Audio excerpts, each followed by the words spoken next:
Bishrah li yassir li amri wahlul 'uqdatam min lisani yafqahu qawli. Subhanaka la ilma lana illa ma 'allamtana innaka antal alimul hakim. Rabbi yassir wa la tu'assir, Rabbi tamim bil khair ya arhamar rahimin. Assalamualaikum warahmatullahi wabarakatuh. Alhamdulillah, kita dah sampai ayat yang ke-17. Ayat yang ke-17 surah Ali Imran. Dan pada Khamis yang lalu kita dah sampai, kita hanya melalui perkataan pertama daripada ayat 17 ni, as-sabirin. Dan kita lalui bahawa sabirin ini adalah berkaitan dengan orang-orang yang sabar. Cuma lazimnya perkataan sabar ini merujuk kepada mereka-mereka yang menahan diri. Mereka-mereka yang menahan diri. Dan perlu diingat bahawa perkataan bukan sahaja bermaksud menahan diri, tetapi dia juga membawa maksud konsistensi.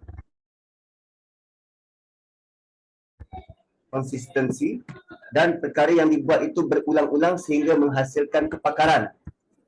So, as-sabirin. Itu maksud, selain daripada maksud sabar itu menahan diri, dia juga melatih kita supaya melahirkan kepakaran. Kalau kita lihat translation tu, orang-orang sabar dalam menjunjung perintah Allah. So, perintah daripada Allah ni, kita bukan sekadar diuji dengan perintah tu perlu dibuat berulang kali. Contohnya solat. Solat kan sepanjang hayat kita buat. Dan konsistensi untuk melaksanakan solat. Dalam masa yang sama juga, kita perlu membina kepakaran dalam membina solat. Maksud kepakaran ialah, takkanlah daripada kita akil balik, kita melaksanakan solat, sampai sekarang usia berapa? 60, 70, 80 tahun, kualiti solat kita sama macam waktu kita akil balik dulu. Tak. Satu, amal soleh itu, amal itu sentiasa ada tambah baik dan tambah baik. Kalau dahulu mungkin waktu kita muda remaja, kita baca tasbih tu 3 kali. Mengapa tidak sekarang ini, bila kita sudah semakin banyak ilmu, semakin banyak pendedahan berkaitan dengan Quran mungkin, berkaitan dengan agama, kita upgrade daripada 3 kali tasbih tu, kita letaklah 5 kali ke, 7 kali ke. Dan kita sendiri tahu bahawa Allah itu ganjil dan cinta kepada yang ganjil. Lalu nombor-nombor yang kita pilih itu selain daripada 3, boleh pilih 5 kali, atau 7 kali, atau 9 kali, atau 11 kali. Kan? Okey. Itu part as-sabirin. Sabirin, dia akan menghasilkan kepakaran. Kemudian, as-sadiqin. As-sadiqin. Sadiqin ini maksudnya benar. Orang-orang yang benar. Cik Rusam angkat tangan nak tanya ke? Nak tanya. Kalau nak tanya, boleh. Maaf, saya interrupt. Ustaz, mesti ke 33 kali, Ustaz? Macam mana? Semestinya ke 33 kali zikir kita tu? Ataupun kita tak payah bilang pun tak apalah. 33 kali itu, kalau untuk zikir Fatimah itu saranan daripada Nabi SAW.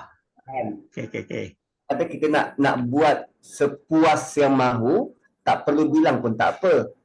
Tapi yang ini adalah zikir 3 kali sewaktu rukuk, zikir 3 kali sewaktu sujud, bentuk semacam itu. So kalau misal kata kita sembahyang bersama dengan imam, ya kita ikut rentak imam tu. Tapi kalau kita sembahyang seorang-seorang mungkin, sembahyang sunat mungkin, takkanlah masih kekal 3 kali kita sebut subhanallahil azim wa bihamdi. Kenapa tidak ada peningkatan, mungkin 5 kali, mungkin 7 kali, mungkin 11 kali. Itu yang apa nama, yang dikumpulkanlah. So, kita pun sudah berlatih berulang kali solat sunat tasbih, terutamanya menjelang Ramadan ataupun dalam Ramadan itu sendiri kan. Dan solat sunat tasbih itu berapa kali zikir kita? Waktu rukuk 10 kali, waktu sujud 10 kali. Latihan itu sudah ada. Tinggal lagi zikir-zikir yang biasa kita ungkapkan ni kita tambah bilangannya. Itu 4 as-sabirin. Kemudian as-sadiqin. As-sadiqin ini merujuk kepada orang-orang yang benar. Pertama, benar lagi jujur. Dan benar jujur ini dia tidak licik. Dia tidak licik. Ada terdapat dalam surah Sabah disebutkan bagaimana orang yang banyak helah ni, banyak banyak kerenah ni, dia tak masuk syurga. Itu disebut dalam surah Sabah. Bila diberi arahan, dia sangat banyak soalan dan sangat banyak dia punya kona dia. Akhirnya dia tak nak buat pun apa arahan tu. So orang semacam ini dia tidak masuk dalam as-sadiqin ni. Dia memang bijak tapi dia licik untuk menggunakan kebijakan dia tu. Dia memang kalau by default dengan kebijakan dia tu dia akan dapat apa yang dia hajati, tetapi dalam konteks beragama sebenarnya dia tidak jujur. So benar juga perlu digandingkan dengan jujur. Okey. Kemudian as-sadiqin juga bermaksud jujur dengan diri sendiri. Jujur dengan diri sendiri. Betul, Allah letakkan kita keinginan, Allah letakkan nafsu pada diri kita, dan Allah juga menceritakan bagaimana indah dan nikmatnya bagi mereka-mereka yang boleh membentuk dan mengawal keinginan diri ini. Sebab ada manusia, ada agama lain yang menyarankan kepada penganutnya menidakkan perasaan itu. Yalah, orang beragama dia tak boleh kahwin, kalau jadi orang-orang yang dihormati dalam agama dia, dia menidakkan emosi dan perasaan tu. So dalam beragama kita pula perlu jujur pada diri. So maksud pertama tadi benar dan jujur. Yang kedua jujur pada diri. As-sadiqin juga bermaksud dia menjadi orang yang benar. Maksudnya apa yang dibuat di luar sama seperti apa yang ada dalam hati. Dia tidak tidak bermuka-muka. Jangan saja sebut beriman di mulut tetapi di hati tidak. Ataupun cakap lain, buat lain. So, as-sadiqin ialah apa yang ada dalam hati, itulah yang terpancar di luar. Sebab tak mungkin, kan selalu kita dengar, Ustaz, saya mulut je celupau Ustaz, hati saya baik. Tak mungkin begitu. As-sadiqin bukan begitu. As-sadiqin apa yang ada di dalam, itu yang terpancar di luar. Dan dia takkan bermuka-muka. Kalau betul hati dia baik, mulut dia pasti akan baik. Kalau betul hati dia baik, perwatakan dia mesti baik. Itu level as-sadiqin. Yang ketiga. Yang keempat, as-sadiqin juga bermaksud dia bersetuju. Dia bersetuju terhadap apa jua saranan dari agama. Dia membenarkan, mengiyakan apa saja yang datang daripada Allah, apa saja yang datang dari Rasul sallallahu alaihi wasallam. Sebab tu ada satu amalan yang dekat dengan nama as-sadiqin ini kita panggil sebagai sedekah. Kata akarnya sama. So sedekah tu apa? Sedekah ialah kita sanggup keluarkan harta kita untuk membenarkan, untuk percaya janji Allah. Kan Allah janji, kalau kita bersedekah, Allah akan balas beberapa kali lipat. Kalau kita bersedekah, Allah akan bersihkan hati kita. Kalau kita zakat, kan termasuk dalam sedekah, zakat, Allah akan ziyadah, tambah hati kita. Semua itu janji-janji Allah. So, perbuatan kita mengeluarkan duit, bersedekah itu sebenarnya adalah tindakan kita percaya pada janji Allah. Itu maksud as-sadiqin. Sadiqin maksud dia, kita percaya pada janji Allah lalu kita laksanakan apa yang diperintahkan. Itu apa nama secara ringkas tentang as-sadiqin. Dia berkait dengan sedekah. So, bila kita bersedekah sebenarnya kita mengiyakan Allah janji aku begini dan aku laksanakan.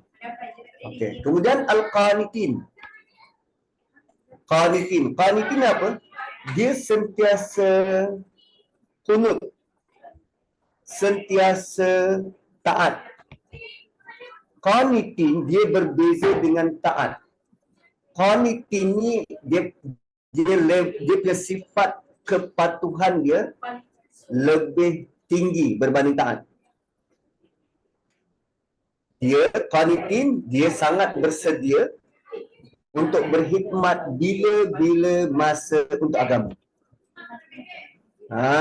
So qanitin ini dengar azan, sebelum azan dia dah pergi. Orang yang awal pergi solat. Ini jenis kalau kita suruh lompat, dia akan tanya berapa tinggi. Dia bukan tanya kenapa kena lompat. Qanit, dia bersedia bila-bila masa.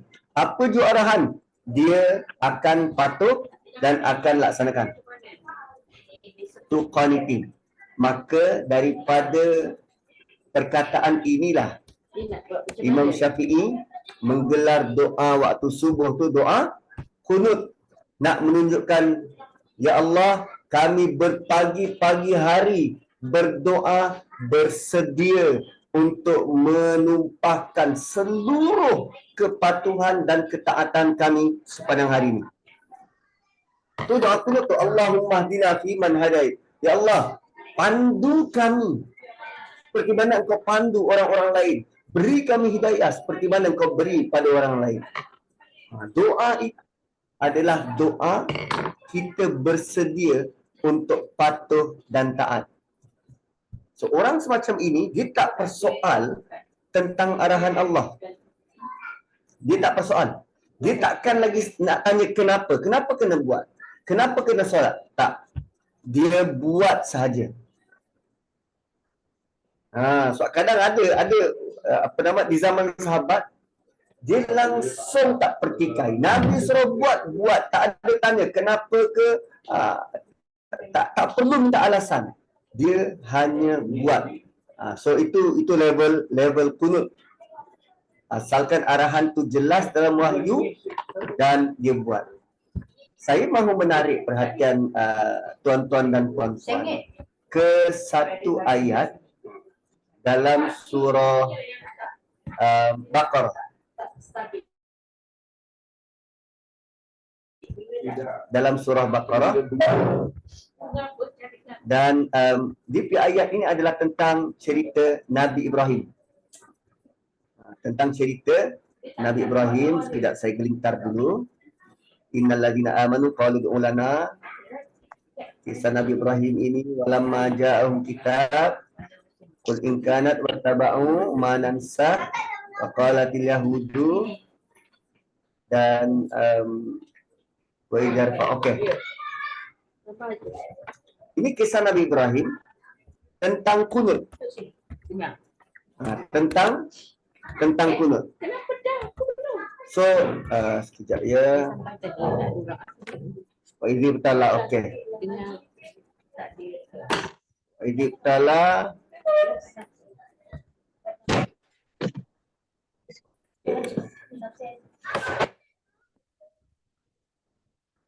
Okey. Wa idzibtala Ibrahim rabbuhu bikalim.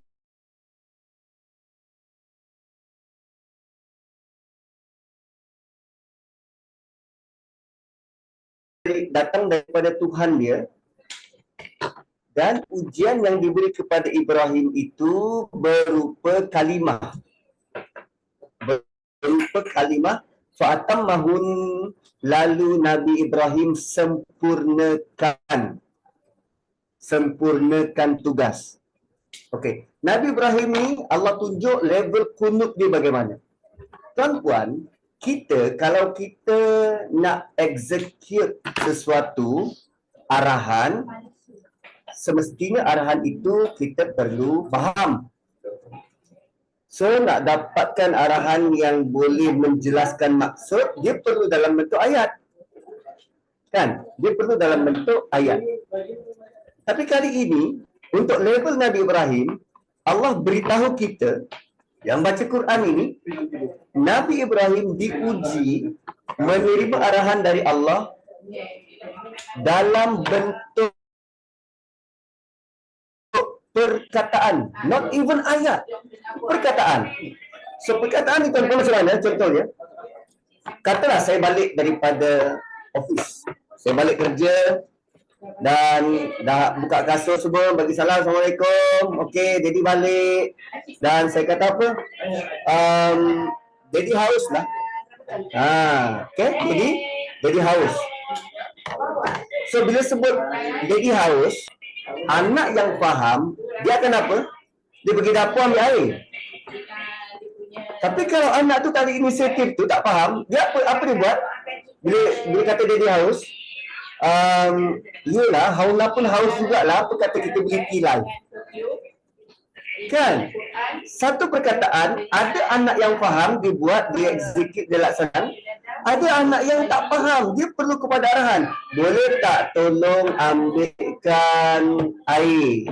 Atau boleh tak tolong ambil air? Kita perlu beri arahan yang jelas. Tapi Nabi Ibrahim, dia hanya menggunakan kalimah. Allah hanya sebut satu kalimah, Nabi Ibrahim faham dan execute arahan itu. Dan arahan itu dilaksanakan dengan fa'atammahum. Kalau dalam bahasa kita fa'atammahum ni apa? Dia berjaya melaksanakan with flying colours. Itu level kunut Nabi Ibrahim. Kita dapat arahan daripada Allah. Ya ayyuhalladzina amanu. Kan apa nama? Aqimus solah, dirikan solat. Hanya dua perkataan. Aqimus solah, dirikan solat. Tidak detailkan solat tu bagaimana dalam Quran. So orang yang benar-benar kunut, that's it, aku solat sebab Allah suruh. Apa solat tu? Jangan tanya, aku solat. Barulah seterusnya Nabi jelaskan solat tu bagaimana melalui sunnah baginda sallallahu alaihi wasallam. So kita kalau mahu level kunut macam Nabi Ibrahim, baca Quran, arahan jelas begitu, that's it, kita laksanakan. So itu level kunut qanitin, orang-orang yang taat. Kemudian munfiqin ni orang yang infak, belanjakan harta. Semua kita tahu tentang munfiqin. Kemudian wal mustaghfirina bil ashar, orang-orang yang beristighfar pada waktu sahur. Di sini agak pelik. Daripada awal as-sabirin, as-sadiqin, al-qanitin, al-munfiqin, langsung tidak dikaitkan dengan masa. Tapi bila bab mustaghfirin, dia berkait dengan masa.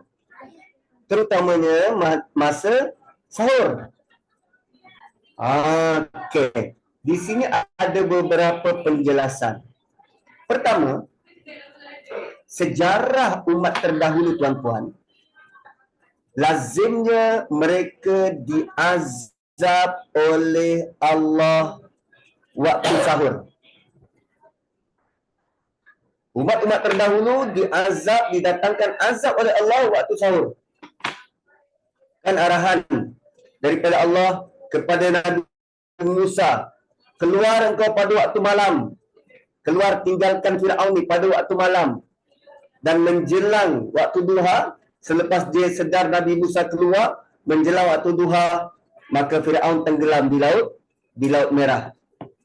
Kaum Ad datang pada waktu sahur.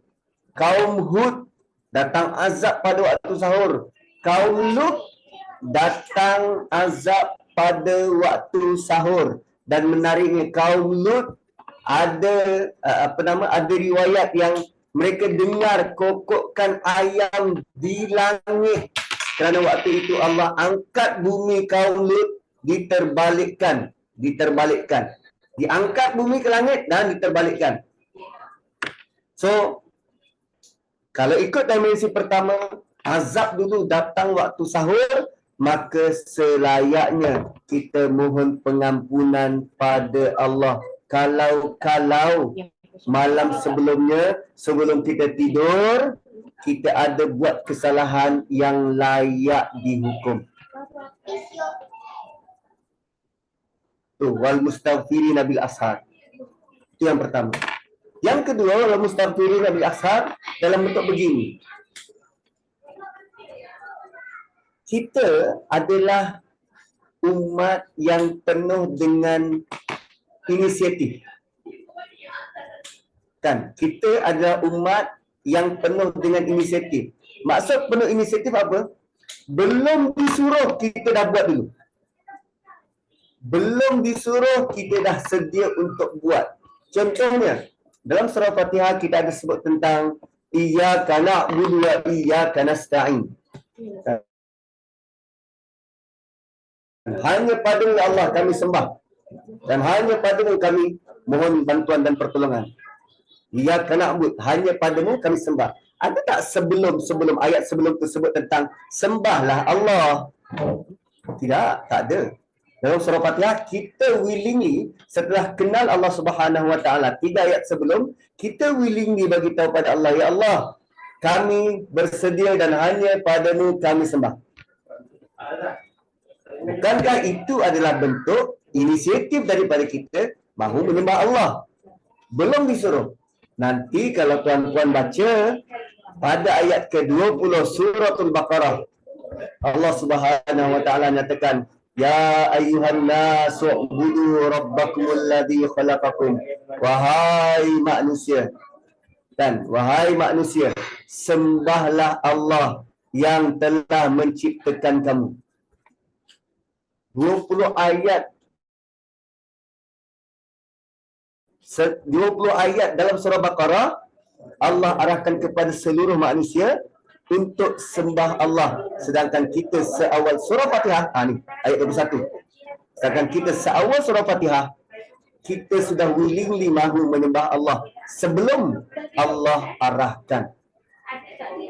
So, tuan-tuan, berbanggalah dan berbahagialah bahawa kita, umat ini, umat yang penuh dengan inisiatif. Kita kadang kita buat sebelum disuruh.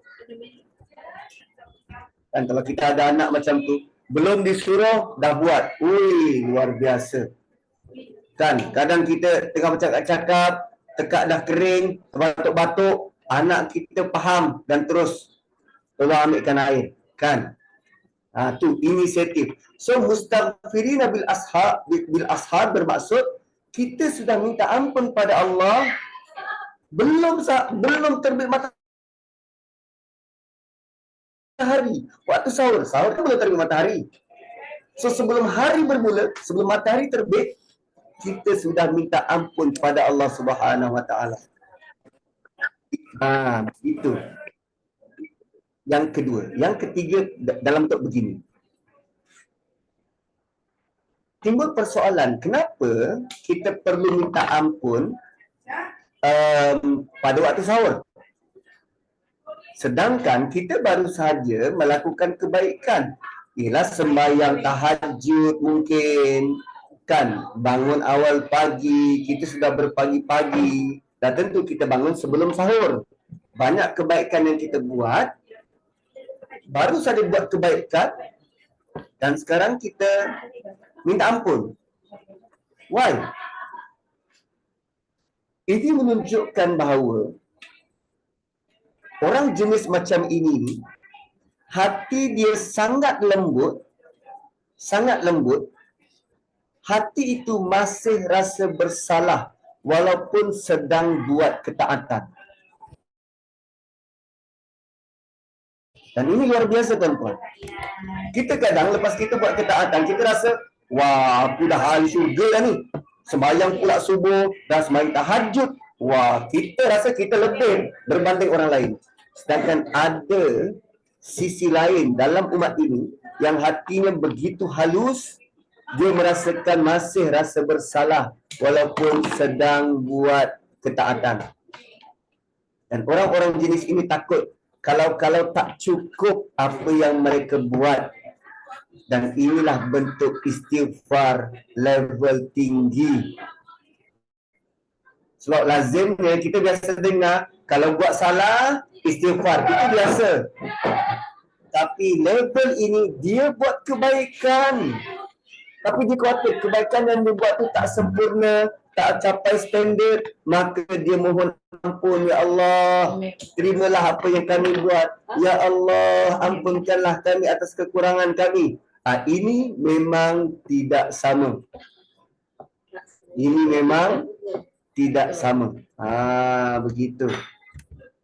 Dan cuba tengok tuan-puan. Cuba tengok ayat-ayat sebelum. Ayat sebelum ayat 13, ada tak Allah ajar kita berdoa dan pada doa itu ada perkataan ampun? Oh, ayat sebelum, alladzina yaquluna rabbana innana amanna faghfir lana dhunubana wa qina adzabannar. Allah ajar dulu kita cara berdoa, kemudian Allah beritahu bila nak berdoa, guna ayat 16, waktu sahur. Ui, baiknya lah Tuhan tu. Baiknya lah Allah. Allah ajar kita dan tidak biarkan kita mencari-cari. Nak baca doa apa ni? Nak istighfar macam mana? Tak. Allah siap-siap beritahu pada ayat 16. Ucapkanlah doa ini. Maka kita dah lalui daripada ayat pertama surah Ali Imran ni, berapa doa dah kita belajar. Sekurang-kurangnya Quran dan tentang kitab amal kita, dan satu doa pengampunan dari Allah Subhanahu wa taala. Kita mohon pengampunan dari Allah Subhanahu wa taala. Dan tuan-puan, selain daripada maksud istighfar itu mohon ampun. Selain daripada istighfar itu maksud mohon ampun, istighfar juga bermaksud tutup. So, dengan maksud menutup, kita sebenarnya mohon pada Allah, ya Allah, tolonglah tutup kelemahan aku, tolonglah tutup aib aku untuk sepanjang hari ini. Dan kita mohon Allah tutup kita punya kelemahan aib ni start seawal pagi. Dan kita mohon sungguh-sungguh pada Allah Subhanahu wa taala.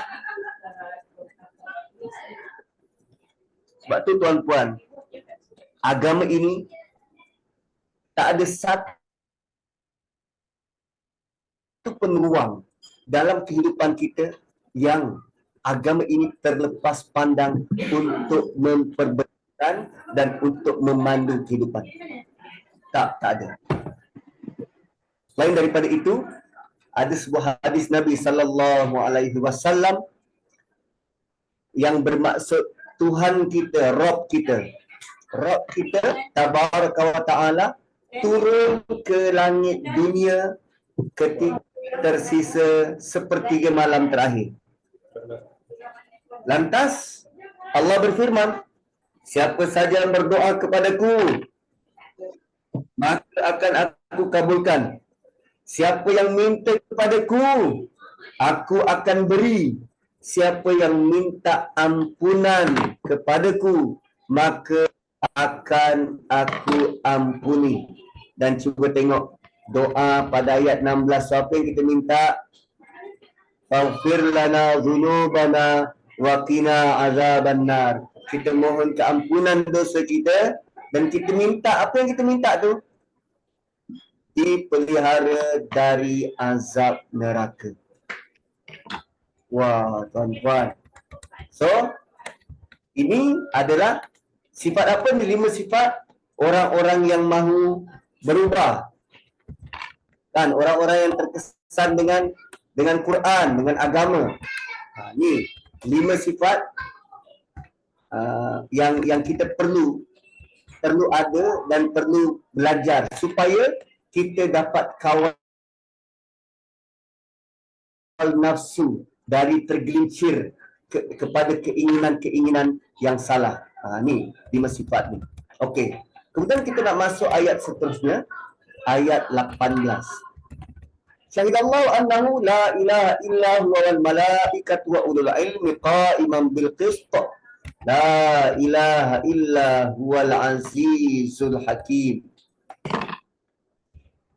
Allah Subhanahu wa taala berfirman begini, syahidallahu annahu la ilaha illa huwa. Allah bersaksi bahawa tiada Tuhan melainkan Dia. Apa maksud ayat ni? Ayat ni beritahu pada kita Allah sendiri menjadi saksi, Dia tidak menjadikan selain Dia ada tumpuan-tumpuan ilah-ilah yang lain. Tak kira siapa pun dia. Dia wali ke, dia nabi ke, dia malaikat ke, dia jin ke. Tak ada ilah selain Allah. Dan kali ini Allah sendiri yang bersaksi. Dan ayat ini sangat power kerana dia dalam perbincangan surah Ali Imran berkait rapat dengan agama Nasrani yang mereka berani mempersekutukan Allah dengan mengatakan Allah ada anak. Hanya Allah saja ilah bagi makhluk. Allah tu saja Tuhan bagi sekalian makhluk. Dia tempat kita menumpang harap, Dia tempat kita sembah, Dia tempat tumpahnya doa kita, Dia tempat kita meletakkan sebenar-benar ketaatan. Dan inilah roh utama Quran. Allah tiada sebarang Tuhan lain melainkan Dia. Itu jis dan dasar utama Quran. Satu, diulang perkara ini banyak kali dan berkali-kali dalam Quran. So apabila Allah beritahu yang Dia bersaksi, maksudnya Dia telah jelaskan segala dalil, segala bukti tentang keesaannya dengan menurunkan Quran dan dibangkitkan pada Rasul. So bukan saja Allah jadi saksi dan malaikat wal malaikatu. So malaikat juga akan jadi saksi. Dan kita pun berharap malaikat menyaksikan kita benar-benar beriman. Kemudian wa ulul ilmi, orang-orang yang berilmu. Orang-orang yang berilmu, dan inilah kelebihan orang berilmu, tuan-tuan. Di awal ayat Allah sebut dia jadi saksi. Kemudian para malaikat jadi saksi. Sepatutnya selepas malaikat, level apa? Nabi. Tapi tak, Allah tak sebut Nabi. Allah angkat kedudukan orang berilmu turut menjadi saksi. Maksudnya kedudukan ahli ilmu, orang berilmu ini, mereka yang pakar ini, kedudukan mereka sangat tinggi di sisi Allah. Wa ulul ilmi.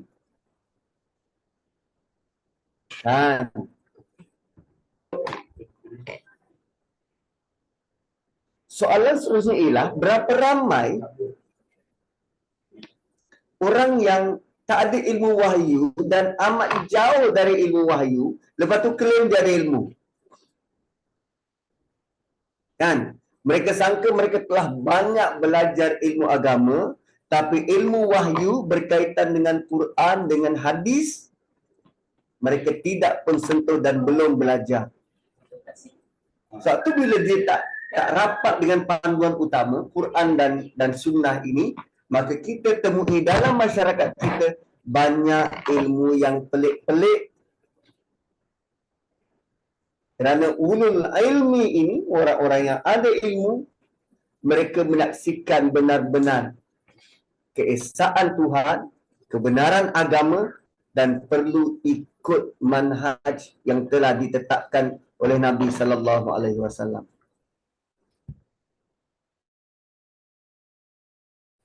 Begitu. Okey. Dan qa'iman bil qist, Allah beritahu bahawa orang-orang yang menegakkan orang-orang yang ada ilmu ini, mereka sentiasa committed menegakkan keadilan. So, kalau tadi Allah jadi saksi bahawa tiada Tuhan selain Dia, malaikat jadi saksi bahawa tiada Tuhan selain Allah, orang berilmu sifat dia apa? Yang sentiasa menegakkan keadilan. So, rupanya Allah bukan sahaja buat blanket statement setiap orang berilmu itu jadi saksi, tidak. Tapi kali ini Allah beritahu ada spesifikasi bagi orang berilmu, dia perlu bertindak menegakkan keadilan. Dia perlu bertindak menegakkan keadilan. Dan perlu diingat, agama inilah yang memberi penekanan kepada kesamarataan pada semua manusia sebelum Barat mengenali human right. Kan? Quran telah mengetengahkan tentang human right sejak daripada dia diturunkan. Betul, hak manusia itu penting. Tapi bagaimana dengan hak Allah? So, human right tu kita nak mengetengahkan hak Allah atau hak manusia? Atau bagaimana? Kan? Adakah itu tidak lebih penting daripada hak kita? Maka apa bentuk hak Allah? Dan hak Allah adalah hanya dia saja disembah, diibadati, dijadikan tempat pengharapan, tempat kita minta tolong. Dan inilah pertama sekali yang perlu ditegakkan, hak Allah. Qa'iman bil qist. Dan al-qisti lazimnya kita terjemah sebagai adil. Lazimnya kita terjemah sebagai adil. Namun ada satu surah yang sangat menjelaskan kedudukan al-qisti ini. Kita boleh jumpa dalam surah Hujurat. Dalam surah Hujurat. Sekejap tuan-tuan ya, komputer ni dia komputer lama dia agak slow sikit. Okay. Dalam surah Hujurat, Allah disebut tentang adil dan qist dalam satu ayat. Okey, ni. Fa in fa'at faslihu bainahuma bil adli wa aqsitu innallaha yuhibbul muqsitin. Adil maksudnya adil. Al-qist juga bermaksud adil. Saya nak tahu apa beza dia. Apa beza adil dengan qist? Maksudnya fa in fa'at fa aslihu bainahuma bil adli wa aqsitu. Okey. Adil merujuk kepada hukuman yang dijatuhkan. Atau adil.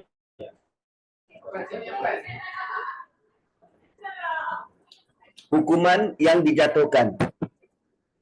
Sementara al-qist ialah apa saja perkara yang boleh membantu sehingga hakim boleh jatuhkan hukuman yang adil. Bukti-bukti, saksi-saksi, keadaan mahkamah, bidang kuasa hakim, itu qist. Sebelum nak dapatkan keadilan, dia perlu ada qist, dia perlu ada dokumen-dokumen sokongan. Apa sahaja perkara yang membantu kepada keadilan, itu namanya qist. Nabi pernah mengingatkan kita, siapa yang lapar, jangan buat keputusan. Kan, hakim yang lapar, jangan buat keputusan. hakim yang sedang marah, jangan buat keputusan. Ada lagi beberapa perkara yang Nabi tegah. Kalau jadi hakim, kalau berlaku benda-benda ni, jangan buat keputusan. So, bila kita mengelakkan benda tu, sebelum buat keputusan kena makan, kenyang. Sebelum buat keputusan, emosi kena stabil. Perlakuan itu ialah qist. Apa maksud qist? So sekarang Allah kata apa dalam surah Ali Imran? Wa ulul ilmi qa'iman bil qist. Orang-orang yang ada ilmu ini, dia sentiasa menegakkan apa sahaja perkara yang boleh membantu tertegaknya keadilan. Terutamanya hukum. Perkara-perkara yang boleh membantu kepada tertegaknya keadilan dalam berhukum. Dan kemudian Allah tutup ayat ini dengan La ilaha illa huwal azizul hakim. Ternyata tiada Allah selain dia, dan dialah Al-Aziz Al-Hakim. Tuan-tuan, kita jumpa banyak kali Allah sebut nama dia dan dua nama ini digandingkan, Al-Aziz Al-Hakim. Pertama, kita nak kenal Al-Aziz itu apa? Al-Aziz satu kuasa yang tak mungkin boleh dikalahkan. Kuasa yang tak terkalah. Analoginya mudah. Kita nak masuk masjid negara, kan? Nak masuk iktikaf masjid negara selepas jam 11 malam. Okey, selepas jam 11 malam. Yang kita boleh jumpa siapa? Security guard. Kan, diorang raun. Dan bila tanya, bang, boleh masuk tak iktikaf dalam? Oh, tak boleh. Sudah kunci, dah tutup, sudah kunci. Bang, abang tak kenal saya ke? Saya pegawai Perdana Menteri tau. Bawa lah Perdana Menteri, mintalah. Tak boleh. Sudah kunci. Apa pun kita buat, kita tak mungkin boleh mengalahkan kuasa dia. Bawalah apa pun bentuk pertolongan. Tak ada, tak mungkin. Itu contoh. Nak etika dalam masjid negara, bila gate dah kunci, memang tak boleh. Memang taklah. Merayulah macam mana pun, memang tak. So, itu gambaran Al-Aziz. Tak siapa boleh menandingi keputusan hukuman dari Tuhan. Cuma lazimnya tuan-puan, bila kita ada kuasa dan kuasa kita tu besar, kan? Bila kita ada kuasa dan kuasa kita tu besar, lambat laun kita akan rosak dengan kuasa kita tu. Firaun kuasa dia besar, akhirnya dia merosakkan rakyat dia dibunuh. Zionis dia ada kuasa besar, Amerika di bawah telunjuk dia, PBB bawah telunjuk dia. Sampai ke hari ini WHO tak bunyi apa, UNFCR tak bunyi apa tentang pembunuhan beramai-ramai kanak-kanak tu. Kan? Dia ada kuasa besar, dan tengok apa kuasa tu buat pada dia. Merosakkan dia. Kan? Absolute power, power corrupt. Dan absolute power corrupt absolutely. Bila dia ada kuasa besar, dia akan corrupt. Menariknya, Allah gandingkan Al-Aziz dengan Al-Hakim. Sebab lazimnya bila kita ada kuasa, bila manusia ada kuasa, kita ada tendensi buat perkara-perkara bodoh yang tak masuk akal. Kan, ada syarikat untung 2.7 bilion. Dia dah untung tahun lepas 2.7 bilion pun masih lagi nak naikkan harga perkhidmatan dia. Ada kuasa tapi tak bijak. Manusia macam tu, bila dia ada kuasa, dia jadi tak bijak. Tapi waktu dia bijak, dia tak ada kuasa. Kan?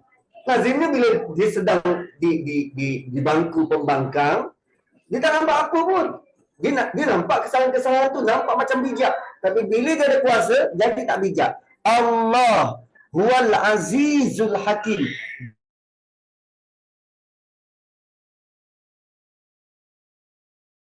Sebab tu tuan-puan, kita yang melalui mengamalkan agama ini, penuh dengan undang-undangnya. Tak ada satu pun undang-undang daripada Allah yang kita rasa, sekarang tak relevan Ustaz. Itu untuk orang dulu je.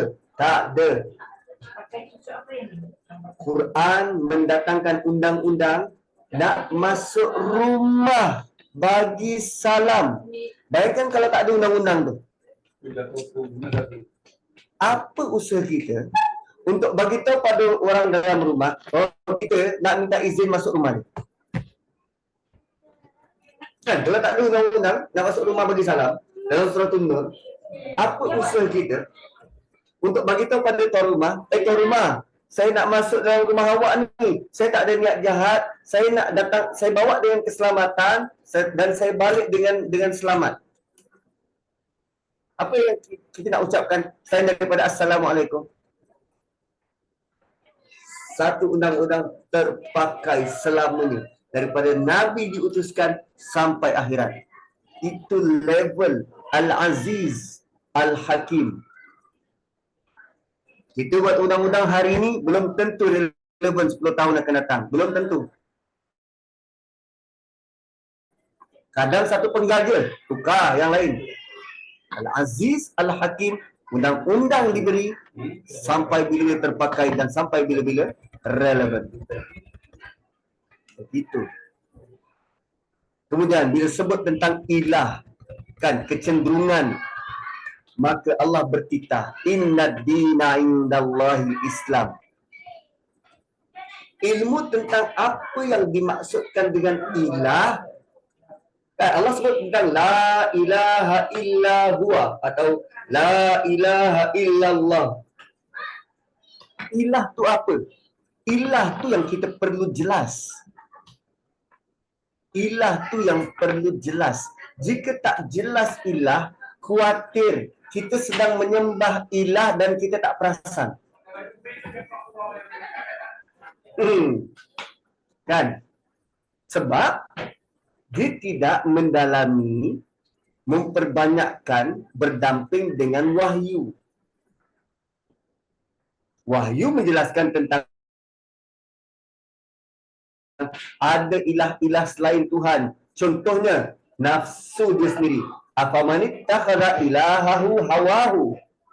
Kau tak tengok ke orang-orang yang mengambil nafsu dia diangkat jadi Tuhan? Oh, rupanya kalau kita dengar azan dan kita masih lagi nak layan Korea, kita sedang mendahulukan nafsu. Kita sedang mengangkat nafsu kita, jadikan Tuhan, sementara Tuhan sedang panggil untuk menghadap dia. Wow. So, kalau kita tak ada maklumat tu, maka kita menanggap benda tu, lah nanti-nantilah. Wow, kan? Dan walaupun ada panduan wahyu, tidak dinafikan, tetap juga ada berlaku perselisihan pendapat. Sebab manusia dilahirkan, dibekalkan dengan capability, cara berfikir yang mencapah dan pelbagai. Dan ayat ini, ayat 19 ini yang kita nak masuk ini, Allah beritahu tentang salah satu daripada punca perselisihan. Walaupun kita baca Quran yang sama, tapi akan berlaku juga perselisihan dan Allah beritahu tentang apa puncanya. Kalau tadi atas Allah beritahu tiada Tuhan selain dia. So apa maksud Tuhan ilah itu? Ilah itu adalah berkaitan dengan cara hidup. Innad dina indallahil Islam. Bila sebut tentang tiada Tuhan selain Allah, apa maksud Tuhan? Gaya hidup kita itu. Kita ikut perintah Tuhan atau kita ada pilihan lain? Kita pilih selain daripada Tuhan, kita ilah. Dan sekarang Allah beritahu, innad dina indallahi Islam. Sungguh gaya hidup yang sebenar. Ad-din ada beberapa maksud, antaranya agama, maksud keduanya gaya hidup. Maksud ketiga ad-din, dia daripada perkataan hutang, dainun. Okay, ad-din daripada perkataan hutang, dainun. So, apa kaitan hutang dengan din ni? Dengan agama? Dia macam ni. Kadang kita ni tuan-tuan, kita hanya mahu ikut peraturan kalau kita nampak penguasa di depan. Contohnya, kita bawa kereta, berhenti kat traffic light. Berhenti kat traffic light. Tengah-tengah kita nak nunggu traffic light hijau, rupanya bertentangan dengan kita tu ada polis trafik. Kita nampak polis trafik. Lepas tu slow-slow kita tarik kita punya sabuk pengaman. Apa dia tu? Seat belt. Kita tarik seat belt kita nak pasang. Sebelum tu tak pasang pun tak pakai. Kenapa kita pakai? Kita takut dikenakan tindakan bila kantoi. So, idea din sebagai hutang ialah hutang wajib dibayar. Hutang wajib dibayar. So, sekarang ni kita buat sesuatu, kita wajib bayar balik apa yang kita buat. Kita wajib bayar balik apa yang kita buat. Kita wajib bertanggungjawab terhadap apa yang kita buat sekarang. Problemnya, tak ramai yang rasa semua yang kita buat ini ditulis, dicatat, direkod. Satu kita buat sesuka hati, memilih gaya hidup bukan gaya hidup yang Allah mahu. Masih lagi mahu mengumpat, masih lagi mahu rasuah, masih lagi mahu menipu, masih lagi mahu macam-macam kita buat, macam-macam. Kerana tak faham konsep ad-din. Ad-din kita buat dapat balasan. Sama macam hutang, kita pinjam wajib bayar. So, inna dina indallahi Islam ialah tentang gaya hidup yang Allah terima ialah gaya hidup Islam. Gaya hidup yang mendatangkan kesejahteraan kepada manusia. Gitu. Kemudian wa makhtalafal ladina utul kitaba illa min ba'di ma ja'ahumul ilmu baghyan bainahum. Dan sekarang Allah perjelaskan kenapa berlaku perselisihan. Kan? Kenapa berlaku perselisihan? Wa makhtalafal ladina utul kitab, dan tidaklah berselisih orang-orang yang diberikan kitab itu. Maksudnya apa? Yang berselisih ni sebenarnya di kalangan ulama. Sebab Allah beritahu mereka yang diberi kitab.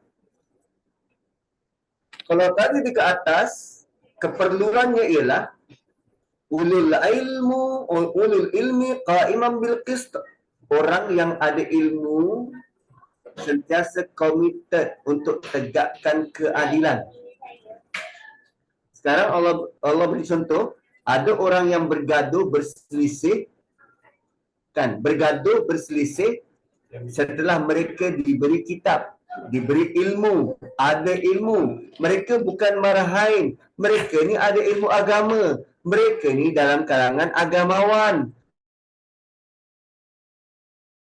Mereka belajar tinggi, mereka diberi kitab, tapi tetap gaduh, tetap berselisih. Kalau dalam ayat ni Allah sebut tentang utul kitab, ini merujuk kepada ahli kitab. Apa beza dengan masyarakat kita sekarang? Apa beza dalam kalangan ahli agama kita? Kan ramai gaduh, ramai bercakaran. Ramai yang nak tegakkan fahaman dia, bukan nak tegakkan keadilan.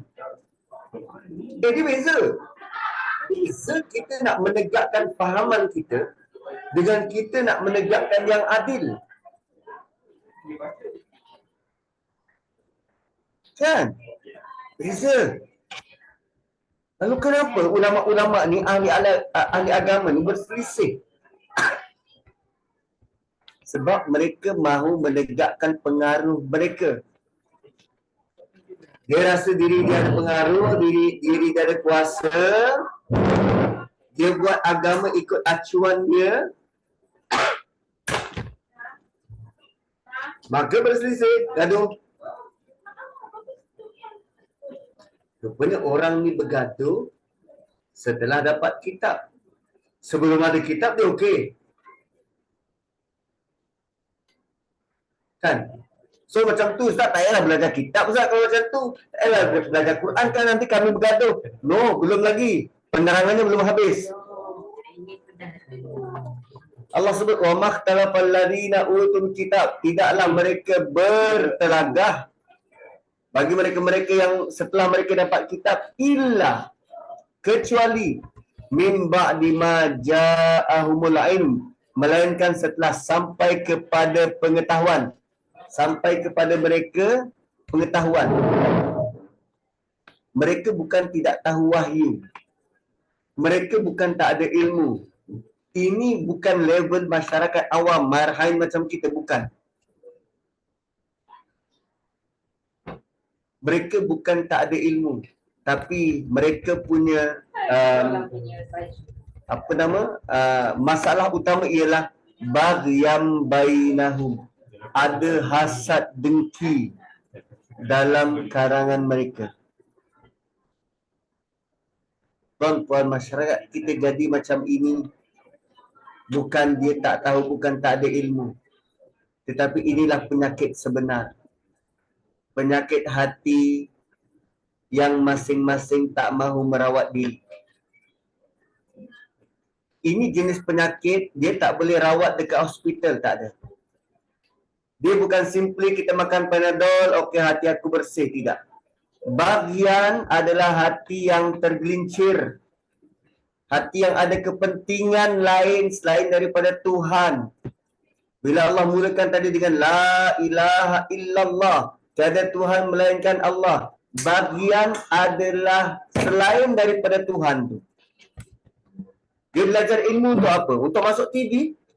Dia belajar ilmu untuk apa? Untuk pendapat dia dipakai di dada akhbar. Dia belajar ilmu kerana apa? Kerana supaya nampak popular. Kan? Dia belajar ilmu tu untuk apa? Itu bagian. Dia ada kepentingan lain. Satu kadang nak mengajar pun demand. Kalau tak ada 3,000 jangan panggil saya lah. Bagian bainahu. Malah mereka sanggup buat perkara yang memalukan depan orang awam. Dan akhirnya yang pening siapa? Orang awam. Orang awam pening. Ini Allah reveal apa yang ada dalam hati mereka. Ini bukan saya reka-reka menuduh orang tu menuduh orang, tak. Ini adalah peringatan untuk kita bersama, tuan-tuan. Kita sedang dalam rangka nak menambah ilmu tentang wahyu. Lambat laun nanti kita semakin tahu dan semakin tahu dan semakin tahu. Maka di awal ayat 19 surah Ali Imran, Allah bentangkan satu masalah penting. Kenapa umat Islam tak boleh bersatu? Adalah daripada ini. Baghyam bainahum. Ada hasad dengki, hatinya tidak sejahtera sesama mereka. Dia ada kepentingan lain. Kan? Dia ada kepentingan lain. Kalau dalam bahasa lainnya, dia tak ada political will untuk itu. Dia tak ada keinginan pun nak bersatu. Yang penting dia. Baghyam bainahum. So tuan-puan, bila Allah terangkan semacam ini, dia memberi maklumat yang sangat clear, sangat jelas pada kita. Kenapa semua benda itu begitu? Kenapa orang ni gaduh dengan orang ni? Kenapa ulama ni gaduh dengan ulama ni? Kenapa diorang ni saling kutuk-mengutuk? Kenapa sampai rakyat jadi keliru begitu? Oh, rupanya ya, hati mereka bagi yang bainahum. Dan lebih menakutkan bila Allah kata wa may yakfur bi ayatillah fa innallaha sari'ul hisab. Siapa yang engkar, yang kufur, yang deny problem utama ini, fa innallaha sari'ul hisab. Jangan risau. Allah cepat saja kalau buat keputusan. Apa maksud sari'ul hisab? Bila Allah nak putuskan sesuatu, sangat cepat. Masih belum dapat tangkap lah Ustaz, macam ni. Kan ayat ni bicara tentang siapa? Orang yang tahu kitab, orang yang tahu Quran, orang yang ada ilmu, tapi hatinya tidak bersih, hatinya tidak dijaga. Bukankah orang tahu Quran tu penting? Kan? Orang yang tahu Quran itu orang yang apa? Bernilai tinggi di sisi Tuhan. Kan tadi bila jadi saksi tu Allah menjadi saksi, malaikat jadi saksi, orang ada ilmu jadi saksi. Kan penting kan orang ada ilmu ni. Bila orang penting kan pemimpin negara dihadapkan di mahkamah, kesnya berjalan bertahun-tahun. Perlu dilihat detail. Dia betul bersalah ke? Betul tak bersalah ke? Boleh ke diampunkan ke? Tak boleh diampunkan ke? Kan detail. Kes jalan panjang. Allah kata tak. Untuk Allah buat keputusan azab ke tak azab, senang je. So sama ada kita berilmu atau kita tak berilmu, di hadapan Allah keputusan untuk kita ditentukan neraka ke syurga sangat mudah bagi Allah. Jangan risau. Tak perlu kes tu jalan panjang-panjang. Fa innallaha sari'ul hisab. Ayat ni sangat menakutkan. Allah cepat dia buat keputusan. Jangan risau. Dia tak sama macam mahkamah dekat dunia, bertahun-tahun tak selesai kes. Bila Allah sebut hisab dia cepat, selain daripada maksud Allah mudah buat keputusan, maksud seterusnya ialah hisab Allah itu sudah dekat, boleh datang bila-bila masa. So peringatan kepada orang berilmu tetapi gagal membentuk hati. Peringatan kepada orang berilmu tetapi masih gagal untuk membendung sifat mazmumah ni. Allah beritahu hisab engkau sudah dekat. Dia bukan sebut tentang neraka, tetapi hari kematianmu. Hisab sudah dekat yang pertama. Yang kedua, tolong beringat sebelum mati. Hisab sebelum mati. Allah boleh terus beri balasan di dunia. Boleh? Sekolong-kolong petir datang daripada langit. Boleh? Boleh? Boleh terus dapat balasan dekat dunia. Kadang ia lebih cepat. Kan lepas kita baca Quran, lepas kita solat kan terus rasa tenang. Tapi bila lepas kita buat dosa, kita rasa bersalah. Tu bentuk cepat. Dan yang ketiga, bila Allah buat pengiraan hisab di akhirat, dia cepat je.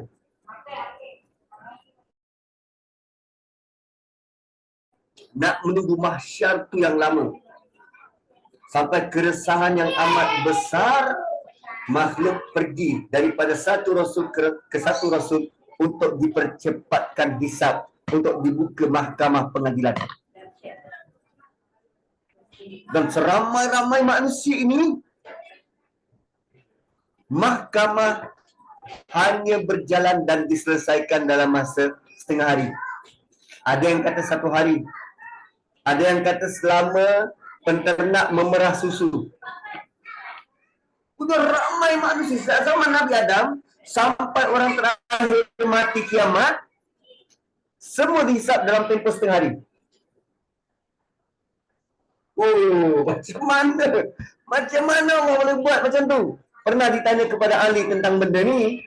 Lalu saya Ali jawab, sebagaimana Allah mampu beri rezeki kepada semua makhluk tanpa tertinggal, tanpa tertangguh, tanpa loading. Begitu juga Allah mampu buat pengiraan hisab serentak.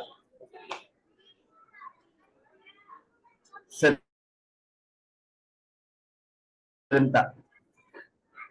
Kerana kita sangat lemah, kita tak dapat nak gambarkan. Tak payah gambarkan. Tunggu saja nanti masyarakat. Begitu. So, bila kita nyatakan, bila Allah nyatakan tentang hanya Islam agama di sisi Allah. Inna dina indallahi Islam. Hanya Islam agama di sisi Allah. Maka dah tentu orang yang tak bersetuju dengan kita. Ada yang kata takkanlah agama lain tak betul. Kan? Agama lain juga buat kebaikan. Macam Islam seorang yang betul. Kan? So, bila mereka membantah,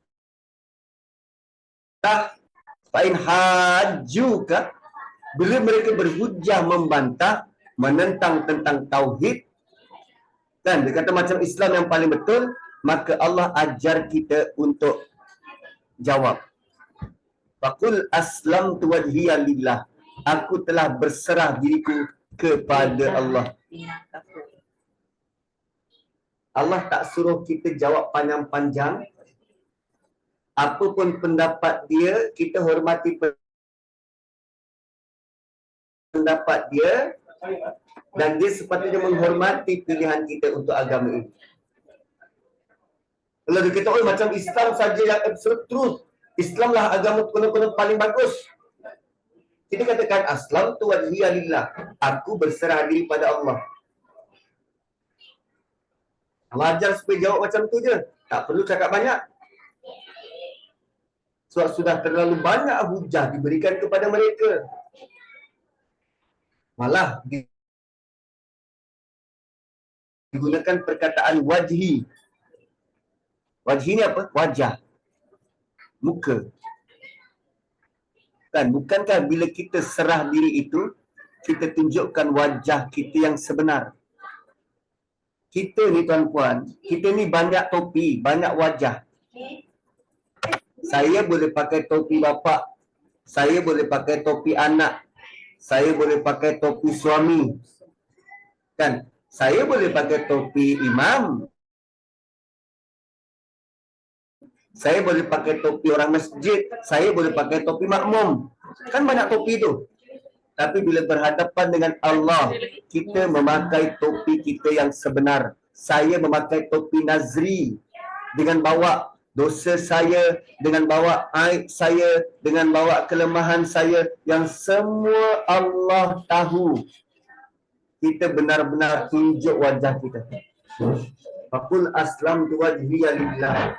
Aku berserah diri wajahku kepada Allah.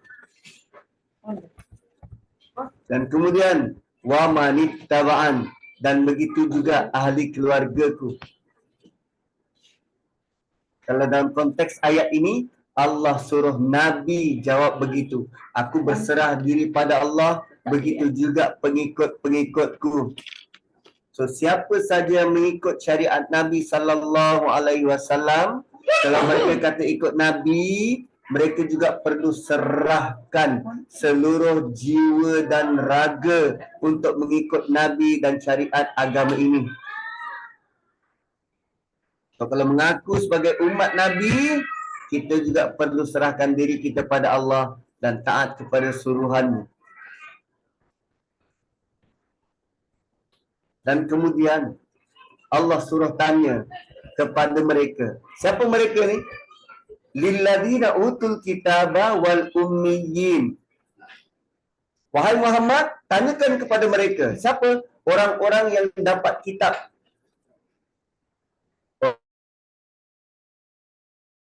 Orang-orang yang dapat kitab dan orang-orang yang ummi. Di sini ada penjelasan lanjut tentang ummi. Orang-orang dapat kitab tu kita tahu, kitab Taurat, kitab Injil.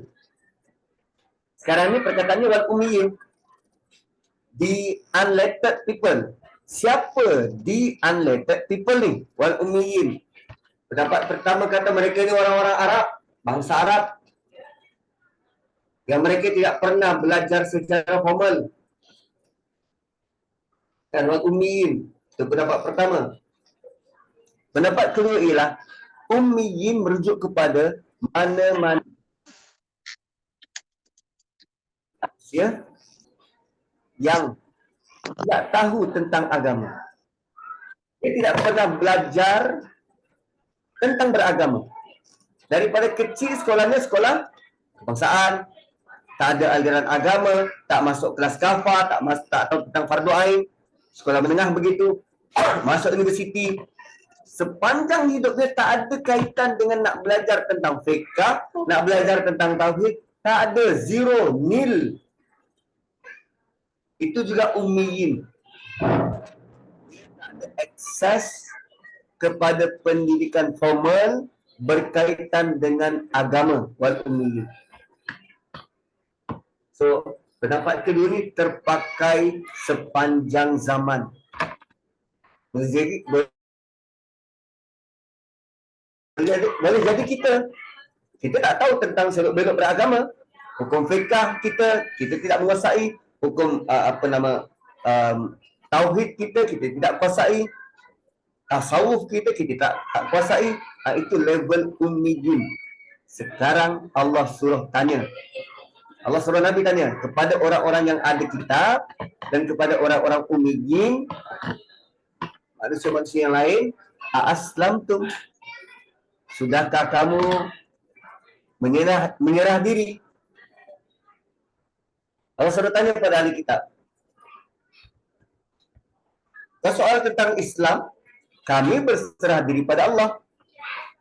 Dan sekarang aku nak tanya, adakah kamu mahu menyerahkan diri 100% kepada Allah dalam hal akidah dan amalan agama? Aslamtum? Adakah kamu mahu menyerah diri? Fa'in aslamu.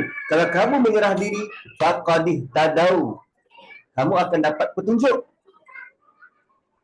Wa in tawallau, kalau kamu berpaling, fa'innama alaikal balagh. Tugas aku sampaikan je. Wallahu basirun bil ibad. Dan Allah sangat kenal, sangat tahu tentang tingkah laku hamba-hamba ni.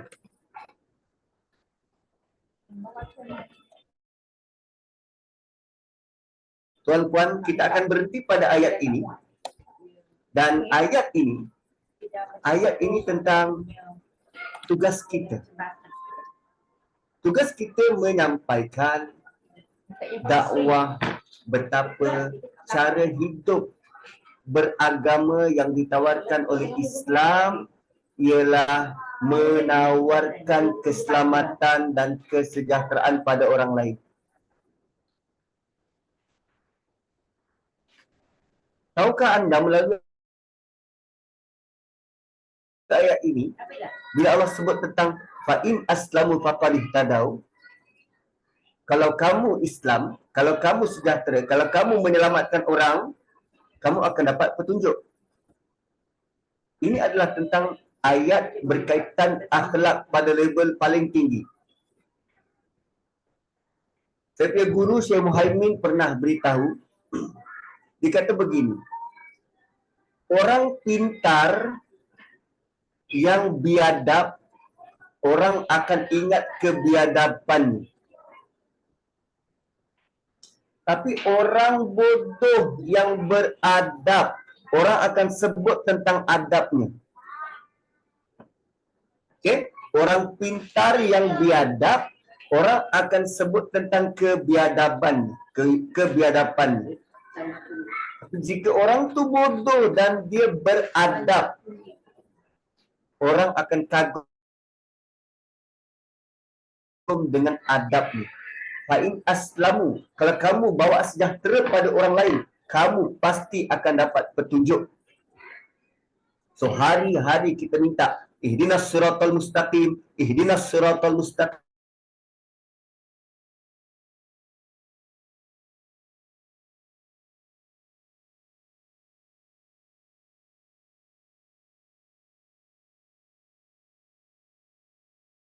Assalamualaikum. Apa maksud ucapan salam kita?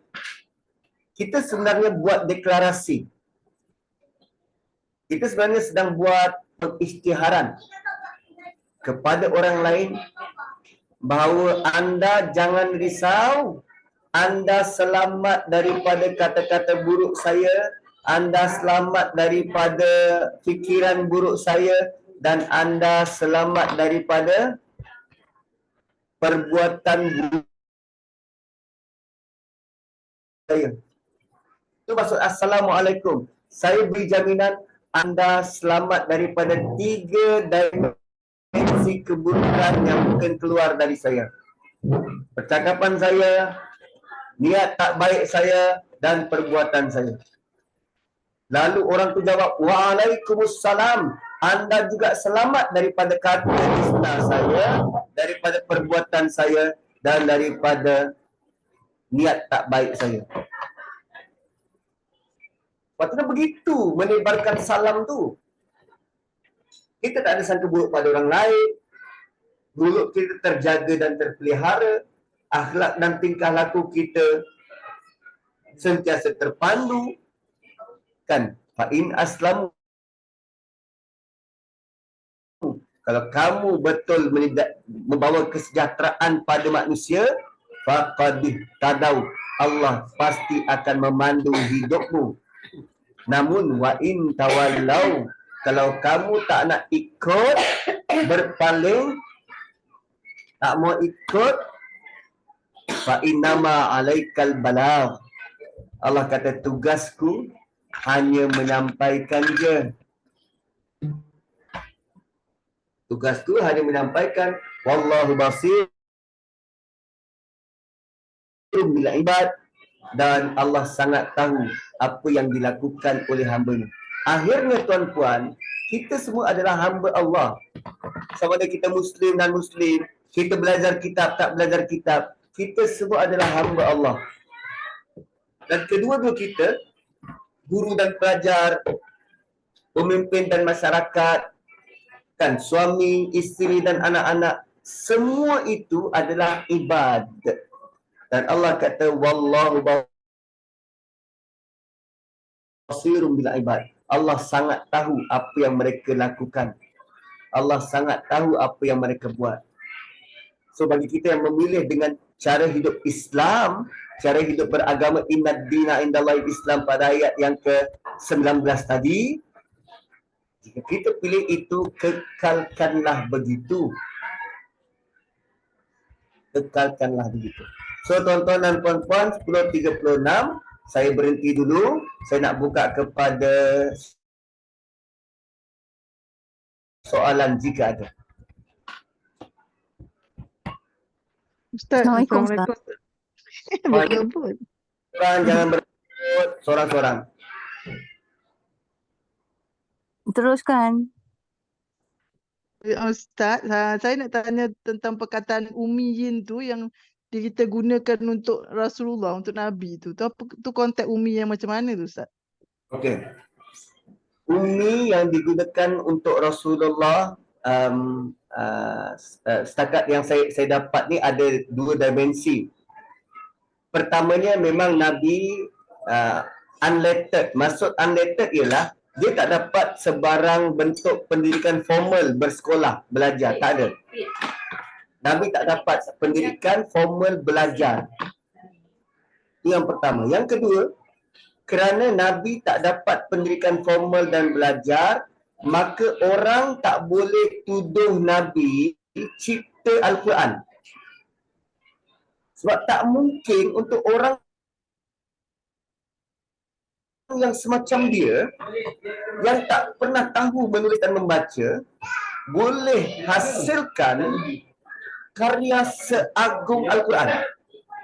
So sengaja Allah jadikan Nabi itu ummiyin, tidak pernah melalui proses pembelajaran formal untuk mengangkat martabat Nabi, membuktikan bahawa dia memang Nabi, dapat wahyu.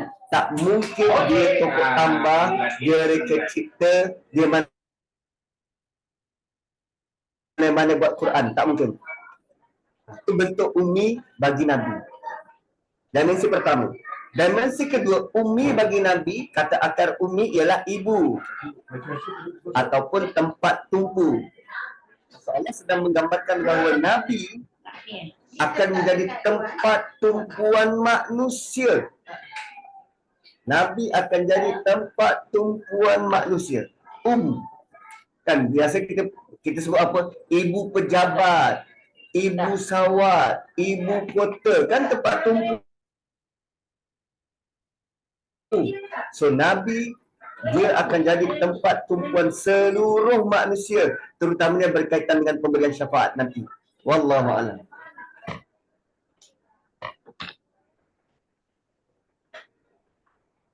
Ustaz, Ya. kita tentang mahkamah Allah dan Allah tahu semua tentang kita kan. Baik buruk kita semua Allah tahu. Macam mana Ustaz nak kaitkan dengan apa yang dah ditakdirkan 50,000 tahun sebelum langit dan bumi dicipta. Allah dah tulis semua tentang kita. Jadi kita tak boleh, kita kena akur lah, kita tak boleh nak, kita terima tu yang di mahkamah Allah. Okey. Saya cuba memahami soalan itu sebagai persoalan tentang qada mu'allaq dengan qada mubram. Takdir, qadar, qada, ketentuan Allah ni ada dua. Yang Allah pernah sebut tentang dah ditulis 50,000 tahun, okey.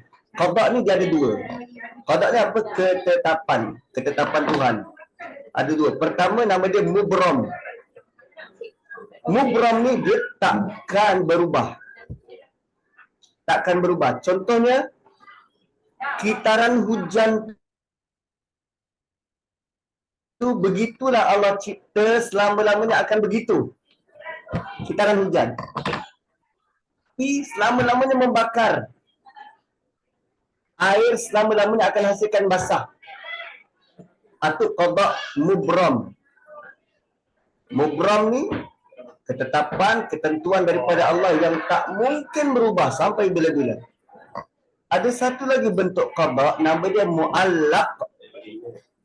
Mu'allaq. Mu'allaq ni dia berkait. Dia berkait. Kalau kita buat A akan hasilkan B. Kalau kita buat C akan hasilkan D. Mu'allaq ni lah yang berkait dengan keputusan yang kita buat. Kita memilih untuk beriman, kita akan dapatlah natijah beriman. Kita memilih kufur, kita akan dapat natijah kufur. Mu'allaq dia tak ada kaitan dengan Allah sudah tulis takdir aku, nasib aku 50,000 tahun, aku tak ada pilihan. No. Allah sudah pun tentukan tentang kita boleh buat pilihan. Bukan kita yang memilih untuk cakap dengan penuh kasih sayang pada suami. Sedangkan mungkin pada waktu itu hati kita sangat sebel, sangat bengkak sebab dia lupa tarikh lahir kita. Pilihan. Tak gitu. So jangan risau tuan-puan tentang pendapat Allah dah tentukan apa pun aku buat aku akan masuk neraka. No, tidak. Tidak. Itu cara kita berfikir tanpa kita mengambil kira mengenal Tuhan dengan cara yang sebenar. Allah tidak pernah sekelumit untuk menzalimi kita. Tak pernah. Tak. Itu cara berfikir manusia. Dan the best part adalah ada satu ketika nanti ada dua orang manusia yang sedang bergaduh. Yang satunya zalim, yang satu lagi dizalimi. Lalu hadir kedua depan Allah, yang dizalimi ni tuntut. Ya Allah, aku nak dia bayar apa dia buat, kezaliman dia buat dekat dunia dulu pada aku. Aku nak dia bayar, aku nak dia bayar. Lalu Allah tanya, kau nak dia bayar guna apa? Kan Allah tanya, kau nak dia bayar pada engkau ni guna apa? Lalu orang yang dizalimi ni kata, ya Allah, aku nak dia bayar dengan seluruh kebaikan dia. Aku nak dia bayar dengan seluruh kebaikan dia. Kemudian Allah beritahu, tak ada satu pun kebaikan dia buat. Tak ada satu pun kebaikan dia buat. Kemudian Allah beritahu kepada yang dizalimi tu, cuba kau tengok ke kananmu. Cuba kau tengok ke kanan. Lalu dia tengok ke kanan, dia nampak syurga dengan sungainya, dengan rumah dia, dengan permatanya, dengan makhluk di dalamnya. Semua dia nampak dan dia kata, ya Allah, apa yang aku perlu bayar untuk dapat syurga ni? Dia dah lupakan dah tuntutan dia pada orang tu, pada orang yang zalim tu. Dia lupakan.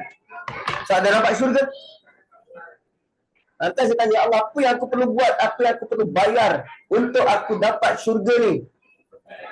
Lalu Allah berfirman, Allah kata dengan dia, kau hanya perlu bayar dengan kau tarik tangan orang ni, bawa dia masuk syurga tu. Kita kadang tak tergambar, tak terfikir, tak tersangka bagaimana rahmat daripada Allah ni. Tak tahu. Tak tahu. Malah Allah sebut dalam surah Zariyat, fa'alul lima yurid. Dia buat apa yang dia mahu. Dia buat apa yang dia mahu. Cuma kadang-kadang manusia ni dia berfikir mengikut logik dia. Logik manusia ni sekitar di bawah tempurung kepala dia je. Tak jauh pun kita ni. Kita boleh berfikir hanya sekitar di bawah tengkorak tempurung kepala kita ni je. Nak memfikirkan tentang apa yang Allah buat, tentang takdir ni, oh itu terlalu jauh, itu terlalu jauh. Kalau bila fikiran kita terbatas, maka kita menyangka yang macam-macam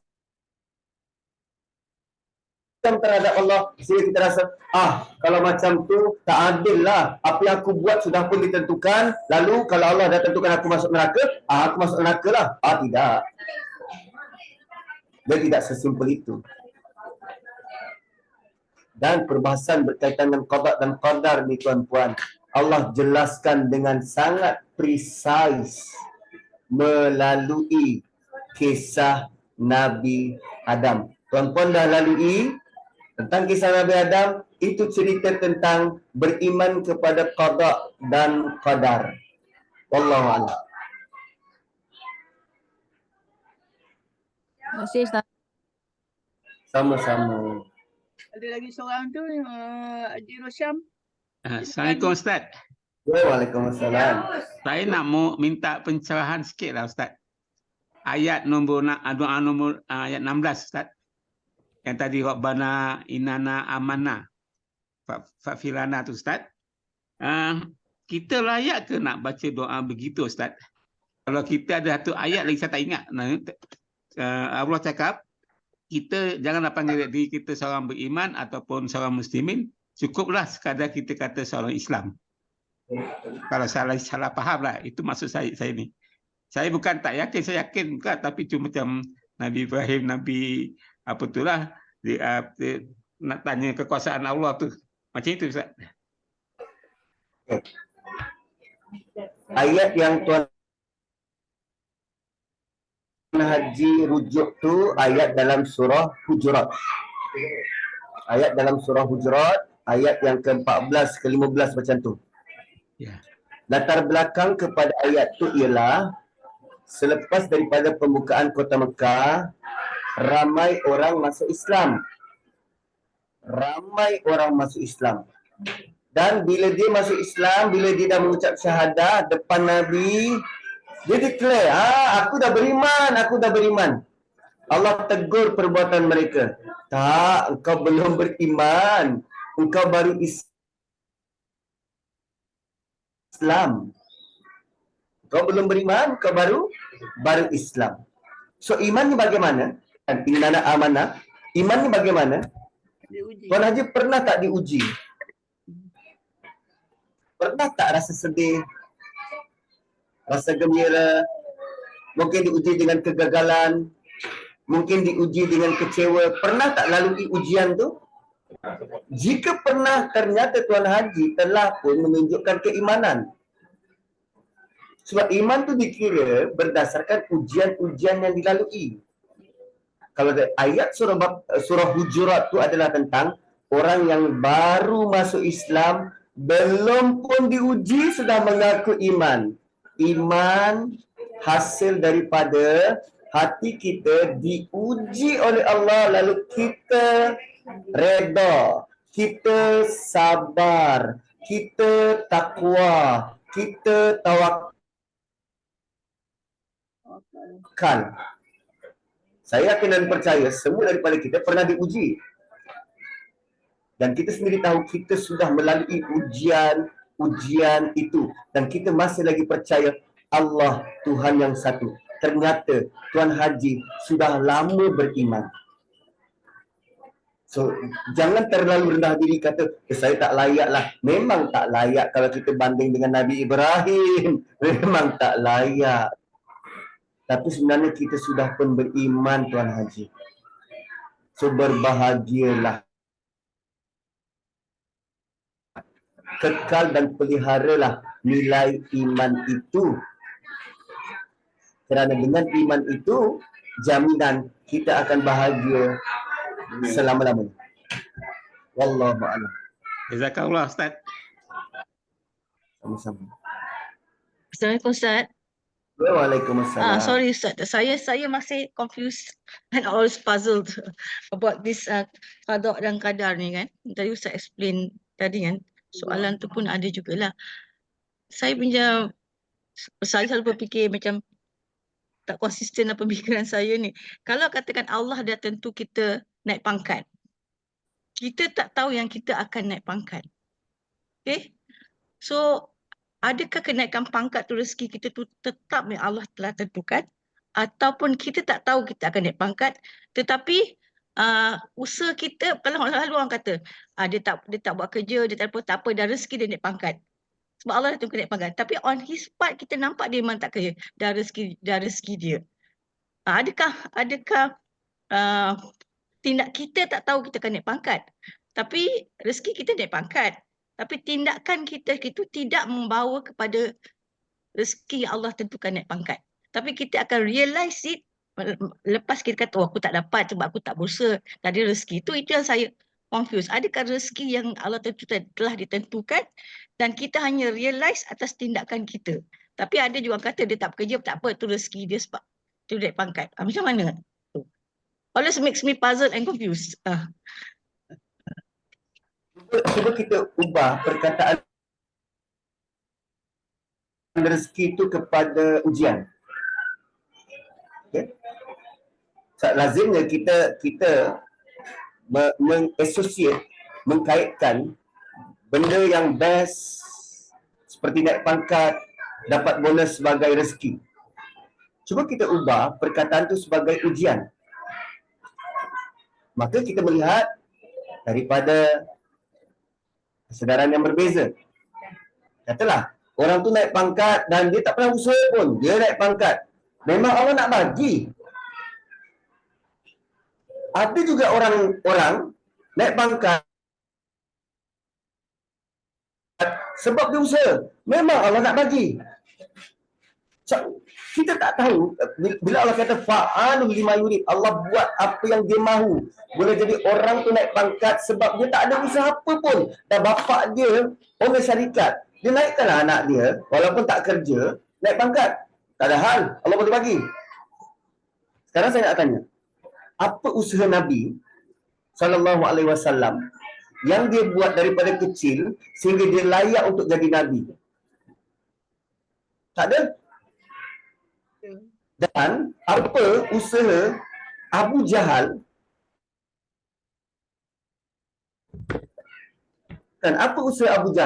daripada kecil sehingga dia jadi musuh paling utama Nabi sewaktu tu. Padahal kalau ikut merit, sepatutnya yang layak jadi Nabi ialah orang yang terpelajar macam Abu Jahal, orang yang pintar dan bijak macam Abu Jahal, ada pengaruh dan kuasa macam Abu Jahal, yang ada banyak uang macam Abu Jahal. Maka kalau Abu Jahal dilantik jadi Nabi, dah tentu ajaran agama ini lebih mudah tersebar. Tapi kenapa Allah pilih Nabi anak yatim, tak ada kuasa, tak ada pangkat, tak ada harta untuk jadi Nabi? Jawapannya simple. Memang Allah nak. So, kita nak buat apa? So, persoalan tentang takdir itu adalah wilayah kekuasaan Tuhan. Kita bincanglah macam mana, tetap akan ada perkara yang jadi grey area, tak mampu akal kita untuk fikir. Kan? So, kalau tadi persoalannya, dia nak pangkat, dia tak usaha, dia nak pangkat. Ya, memang Allah nak. Dia usaha, dia dapat naik pangkat. Ya, memang Allah nak. Habis tu macam mana? Macam tu lah. Memang Allah nak macam tu.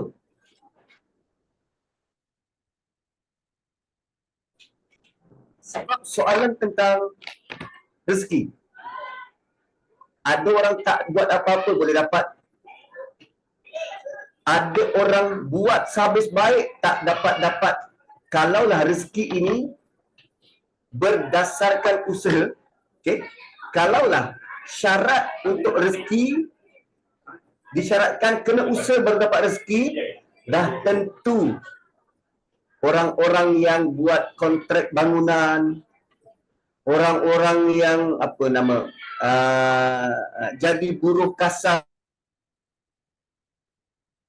ni lebih kaya daripada bos-bos dia dekat atas sana.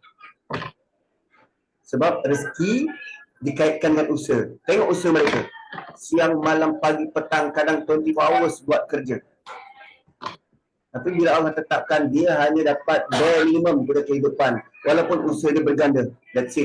Itu tujuannya apa? Supaya Allah uji. Manusia itu teruji. Engkau redha tak dengan ketentuan ini? Satu first thing ialah kita kena menganggap apa yang kita lihat itu sebagai ini rezeki atau ujian.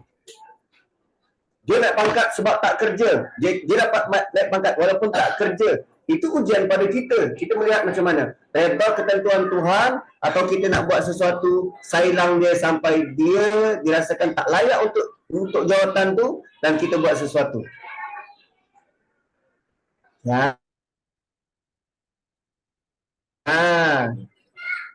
So, dengan kita melihat perkara yang berlaku itu sebagai rezeki atau ujian, dia merubah cara kita berfikir.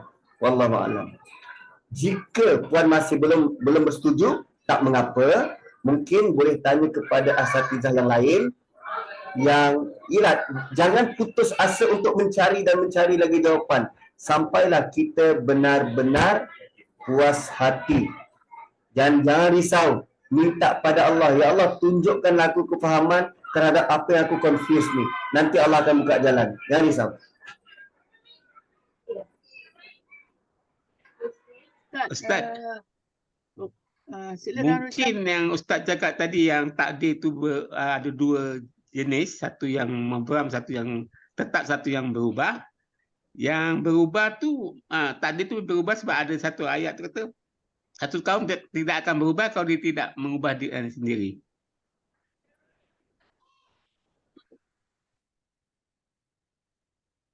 Betul? Ya. Yang berubah tu kerana apa yang kita buat.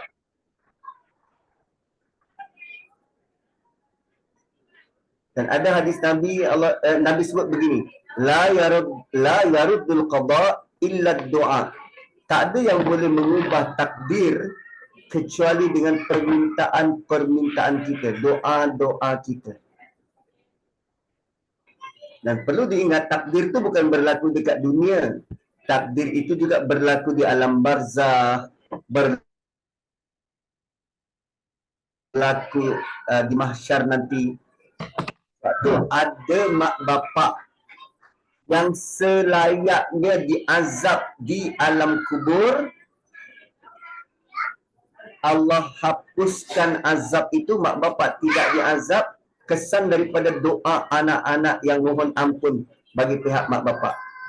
Kalau ikut takdir Allah, dia kena azab kot. Tapi kerana doa anak dia selamat. Itu bentuk takdir Allah tu. Wallahu a'lam. Ustaz, saya nak tambah sikit lah Ustaz. Kan dulu yang ada yang dicakap tentang ajal kan. Ajal ni kadang dah ditentukan Allah dan kadang ajal ni ajal yang kita tempah sendiri. Mungkin ada berkaitan sikit lah dengan cara, dengan apa ni, surat Allah ni menentukan takdir ni kan. Bila kita usaha kita dapat, bila kita tak usaha kita tak dapat, ataupun memang dah ditentukan Allah, dah tetap. Saya fikir macam tu lah, lebih kurang lah.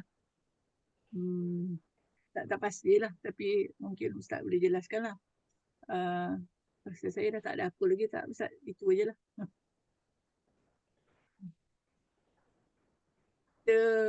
Kita sekarang ni dah pukul 10 lebih dah dekat hampir pukul 11.